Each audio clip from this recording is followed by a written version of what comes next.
I was still unconscious from surgery when my mother-in-law leaned in and said, "If she dies, leave the kid. He's not our blood." And my husband looked the doctor straight in the eye and said, "Just sign the papers." I couldn't move. I couldn't speak. I didn't even know if I'd wake up. But when I did, my 10-year-old son was sitting next to my bed, holding a microphone in both hands like it was the most important thing in the world. He looked me in the eye and said, "Mom, I recorded what they said to the doctor while you were asleep." That moment changed everything. My name is Lena. I'm 32 years old, and until last year, I was a middle school teacher in Asheville, North Carolina. I taught English, mostly to 6th graders. I loved it. I loved their curiosity, their questions, even their awkward silences. Teaching felt like purpose. Then my body started turning on me. I was diagnosed with a rare autoimmune disease after collapsing in the hallway between classes. It started slow, fatigue, headaches, but by the end of the semester, I couldn't lift my arms without pain. I had to quit my job. At home, things were harder than I expected. My husband, Bryce, had always been calm under pressure, the steady one. He worked in corporate law, always dressed sharp, always in control. But when I got sick, something changed. He started coming home later, talking less, checking out emotionally. He'd say things like, "Just focus on getting better." But his eyes never really met mine anymore. I started to feel like I was fading from my own life, like I was slowly becoming invisible in my own home. The only person who never stopped seeing me was my son, Milo. He's 10, sharp as a whip, always asking questions. He's the kind of kid who'll stop to hold the door for someone and then ask you 3 follow-up questions about your shoes. He's kind and curious and stubborn, just like me. He started recording things last year with this toy microphone he got for his birthday. He said he wanted to be a podcaster when he grew up. He recorded bedtime stories, car rides, conversations. I used to tease him that he was building a time capsule of our lives. Then there's Celia, my mother-in-law. She never liked me. From the beginning, she made it clear that I wasn't who she had pictured for her son. She grew up in a small town in Georgia where tradition was everything. She once told me I wasn't soft enough, that I talked too much, thought too much, asked too many questions. When Milo was born, she didn't come to the hospital. She sent flowers. I thought maybe she'd soften over time. She didn't. She kept her distance, but whenever she showed up, it was clear she was just waiting for me to mess up. When my health got worse, she came around more often. Not to help, but to watch. She'd show up with home-cooked food, but criticize how I kept the house. She once asked if I'd ever considered how unfair it was to raise a child while being so unstable. She said it like a diagnosis, like she was just stating facts. The surgery was supposed to be a chance. The doctors said it wasn't a cure, but it might give me some control over my symptoms. I was scared, but I said yes. Not because I trusted the odds, but because I couldn't keep watching Milo watch me get worse. He'd ask questions I couldn't answer. "Are you getting better, Mom? Will you be okay by summer?" I needed to try for him. Bryce was quiet the morning of the surgery. He drove me to the hospital in silence, checking his phone at every red light. When we arrived, I reached for his hand and he let me hold it, but he didn't squeeze back. Milo came too. He insisted. He packed his microphone in his backpack.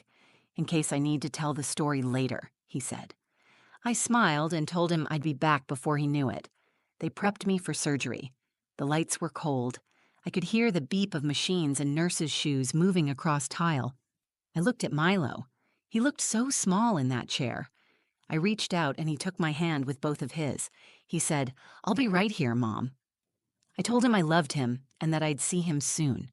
I didn't know it then, but that would be the last time I felt safe for a very long time.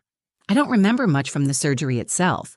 I remember the cold, the smell of antiseptic, a nurse brushing hair out of my eyes and telling me it would be over soon. Then blackness, heavy and deep.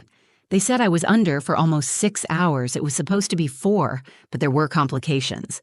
My blood pressure crashed. I lost more blood than expected. The doctors had to make decisions fast. But that part came later. What matters is what happened in the waiting room, while I was unconscious on an operating table, fighting to stay alive. Milo had been left in the hospital family lounge with his backpack and a tablet. Bryce and Celia were asked to wait in the hallway outside the operating suite. According to Milo, they thought he had fallen asleep, but he hadn't. He was sitting in the corner with his headphones off, holding his microphone like he always did. He had placed it on the table to record what he thought would be quiet background noise. He liked to play the hospital sounds back later, call it real-world audio. That was all it was meant to be. Instead, what he caught was a conversation that should have never happened. I didn't hear the recording myself until later, but when Milo played it for me, I couldn't breathe. The voice was Celia's first, clear, sharp, like ice. "She's not getting better, Bryce. You know that.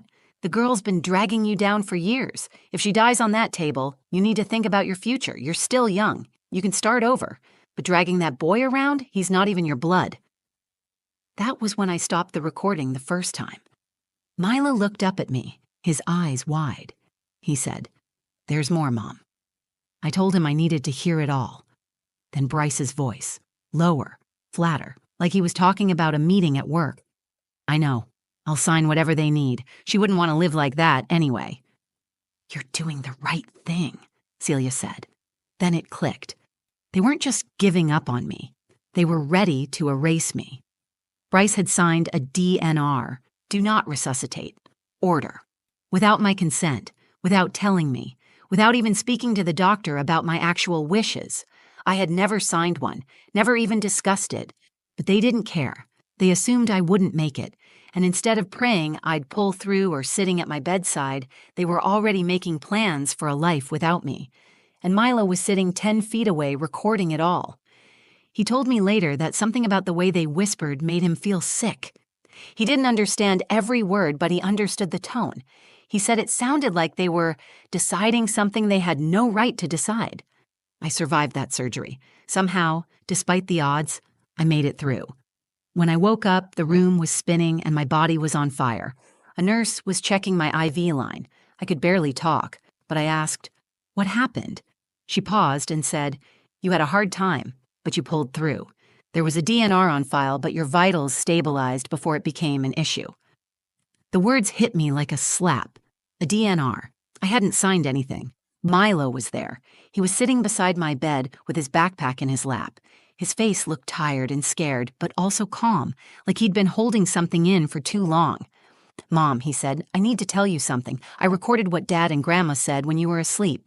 He pulled out his little microphone and pressed play. I listened, not just to the words, but to the coldness in them, the finality, the casual way my life had been discussed, like a burden to be crossed off. I could feel my heart racing, my throat tightening, but I didn't cry, not then. That moment stripped away everything I thought I could count on. My marriage, my safety, the idea that someone I loved would fight for me if I couldn't fight for myself.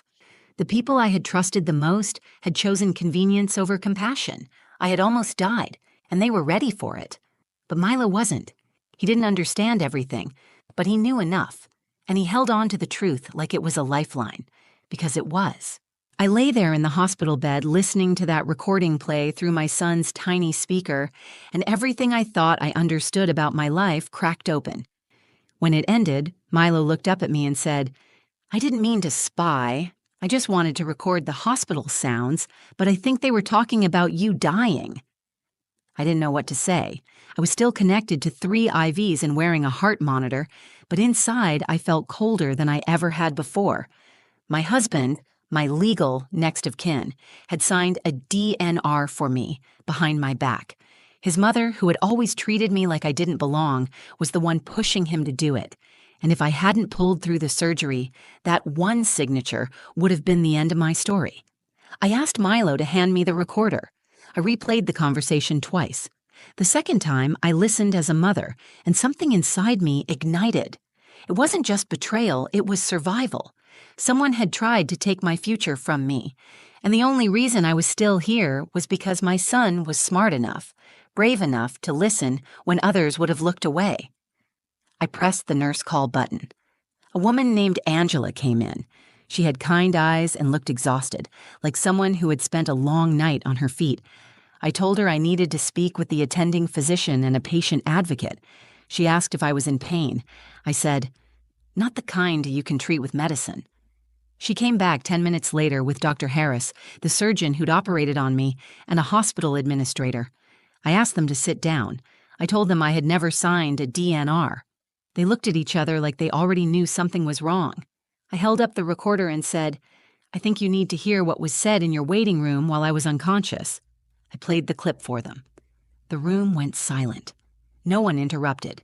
Dr. Harris leaned forward, his expression hardening with each word. When it ended, he looked directly at the administrator and said, "I want this reviewed immediately. This is a serious ethical breach." The administrator took the device from me and said they would need to make a copy for hospital records. I said I would be making my own copy first. He didn't argue. When they left, I turned to Milo. He had been quiet the whole time, sitting on the edge of the chair like he didn't know if he was in trouble or not. I took his hand and said, "You did the right thing. I'm proud of you." He nodded and looked away. "Are you going to be okay?" I told him I would be. But first, I had to make some decisions. Later that day, when I was strong enough to sit up, I used the hospital's computer to pull up my medical records. There it was in black and white. A DNR order filed 2 days before the surgery, signed electronically by Bryce. I printed it.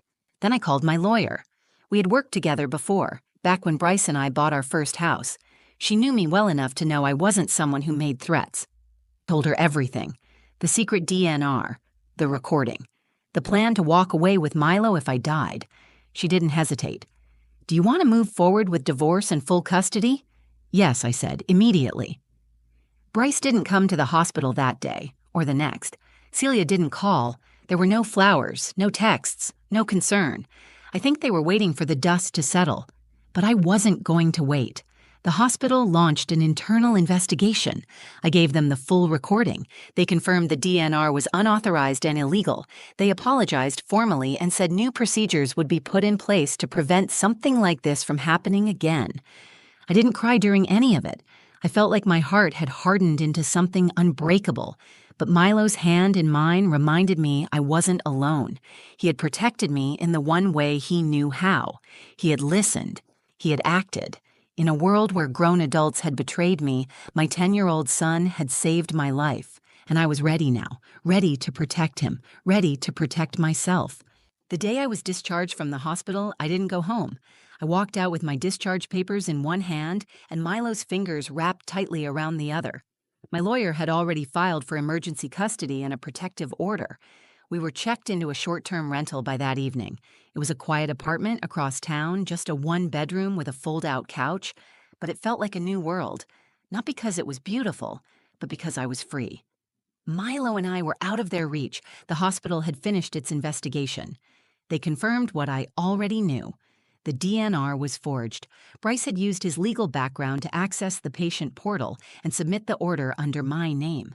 His credentials were suspended by the hospital, and the matter was forwarded to the state board. That could have been the end of it. I could have let the legal process play out. I could have waited and watched him lose his license and reputation quietly. But I didn't want quiet. The night before the court hearing, Milo sat on the edge of the bed with his microphone in hand. He looked at me and said, "Can I play it one more time?" I nodded. He pressed play, and once again we heard Celia's voice. "If she dies, leave the kid. He's not our blood." Then Bryce, "I know. I'll sign. It's just easier this way." Milo stopped the recording halfway through this time. He looked up and said, "I think I want people to hear it, not just the court, everyone." I asked him what he meant. He said he wanted to post it on his podcast feed. It was something we'd set up together months ago as a fun project. He used to post silly interviews with classmates or talk about video games. Now he wanted to use it to tell the truth. At first, I hesitated. I was worried it would bring more attention than we were ready for. But then I thought about all the nights I had stayed silent. I thought about how many times I had accepted being treated like I didn't matter. Milo wasn't just trying to tell the truth. He was trying to give me back something I had lost. My voice. So we sat at the tiny kitchen table, and I helped him write a short intro. He called the episode "What They Said When They Thought No One Was Listening." He posted it that night. By morning, it had been downloaded over 8,000 times. Within 2 days, local news picked it up, then national outlets. My story was suddenly everywhere. The woman whose husband tried to sign her away. The little boy who recorded everything. I expected Bryce to come storming in, furious. trying to control the narrative like he always did. But he didn't. He stayed quiet, probably on the advice of his lawyer. His law firm dropped him within the week. Celia went silent, too. She deleted her social media, stopped answering calls, vanished like a ghost. At the custody hearing, the judge listened to the audio in full. I watched her face. I didn't need her to cry. I just needed her to believe me. And she did. The ruling was immediate. Full custody to me. Supervised visitation denied indefinitely. Outside the courtroom, I sat with Milo on a bench and handed him his microphone. "You saved me," I said, "and now you saved yourself, too." He smiled and tucked it back into his backpack. "It's just a microphone," he said. But it wasn't. It was the moment everything changed. I spent so much of my life believing love was supposed to mean forgiveness, even when it hurt. I believed that silence was strength. But sometimes, strength is saying the thing no one wants to hear. Strength is recording the truth when others are trying to bury it. Bryce tried to end my story without asking me how I wanted it told. But my son made sure the story didn't end. He made sure it was heard. It's been 6 months since the day Milo pressed that microphone into my hand. We live in a different home now. It's smaller, quieter, tucked away near the edge of a lake where we can hear the water at night. Milo has a bedroom filled with sunlight and a desk where he sets up his recording equipment. The first thing he unpacked was that little black microphone. He set it on the shelf and said, "This one's retired. It did its job." He still records. But now his voice is lighter. He talks about books he loves, the ducks outside our window, questions about how stars are made. His stories sound like childhood again, safe, curious, bright. He no longer records to protect. Now he records to imagine. As for me, I'm rebuilding. Not just my health, but my sense of self. I used to wake up wondering how I could make others more comfortable. I walked on eggshells around people who made me feel small, who wanted me to be grateful just for being tolerated. That part of me is gone. Now I wake up and make breakfast while Milo reads trivia off the back of cereal boxes. We laugh more. We talk more. There's still grief, still shock at what happened, but there's also something steady underneath it all. Peace. I finalized the divorce 2 months ago. Bryce didn't fight it. He issued a short apology through his lawyer, claiming he deeply regretted the decisions made under stress. I read it once and threw it away. I don't need his version of the story anymore. I have my own. I lived it. Celia never reached out. Not to me, not to Milo. Her absence says more than her presence ever did. That door is closed. The podcast episode Milo posted stayed online. It's been downloaded over 600,000 times. People write in from everywhere, strangers, mothers, even doctors, sharing their own stories of betrayal, survival, and quiet strength. Some say they never knew how to name what was happening to them until they heard ours. That's what I've come to understand. Telling the truth doesn't just set you free, it makes space for other people to do the same. My story isn't rare. It's just usually kept behind closed doors. I used to believe silence kept things stable. What I learned is that silence protects the wrong people. What Milo did wasn't just brave. It was an act of love. A small boy heard something terrible and made a choice. He didn't run. He didn't freeze. He recorded it. And when the time came, he gave that truth back to me. Not out of fear, but because he believed I deserved to know. Because he believed I deserved to live. There is no medal for that kind of love, but there should be. If you're listening to this story and wondering whether to speak up, whether to trust your instincts, whether to believe your own worth, the answer is yes. You do not owe your silence to anyone who treats your life like a convenience. You don't have to wait until someone betrays you to prove your strength. You don't have to become someone's victim to earn your voice. You already have it. I almost died because people who claimed to love me chose control over compassion, but I survived because my son chose truth over fear.